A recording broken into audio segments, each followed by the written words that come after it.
Andrew Dominik's Chopper presents a side of Australia's national identity that many Australians prefer distancing themselves from. The film pulls no punches in its seldom depicted, realistic glimpse into the Australian underworld, an environment where only the strongest and most ruthless survive. The film opens with the titular Chopper Read and his exploits inside the notorious Pentridge prison. The opening scene sees the brash, loudmouthed Chopper brazenly insulting his biggest rival. As a result, an all-out war erupts. When Chopper is asked by a follower as to the motivations behind him engaging in such a bitter rivalry, Chopper simply responds that he does not have a reason. It is fair to say that Chopper's motivations are deeper than he leads on, this being only one of several examples in the film where Chopper displays his undying need to be seen by himself and others as a fearless tough man, an identity he formed as a direct result of his environment.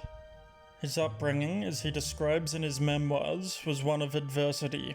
The target of constant bullying and bashings by his peers, he quickly learned that the only solution was a combination of mental toughness and physical violence. This mindset was reinforced by the preconceived notions of Australian masculinity at the time, where a man's toughness and willingness to stand up for himself was fervently instilled from birth, and anything less was deemed unmanly and weak. As this mentality proved vital to Chopper's survival, he took it to new extremes in adulthood, boldly taking what he wanted from drug dealers via strong-arm standover tactics.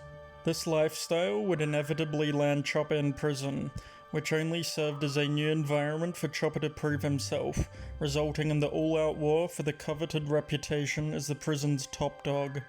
Moving forward a few years, we see Chopper released from prison. It seems Chopper carried his reputation as a ruthless hard man with him to the outside, and we soon see Chopper enjoying respect and admiration from the people around him. This blind admiration for criminal figures has long been a mainstay in Australian culture.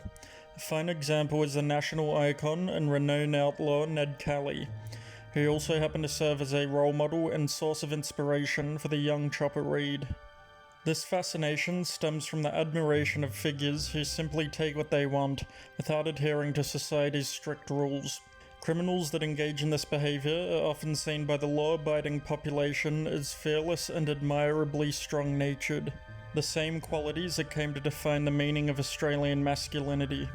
In Chopper's case, with limited opportunities, his hard-man criminal reputation was the only way he could garner this level of respect.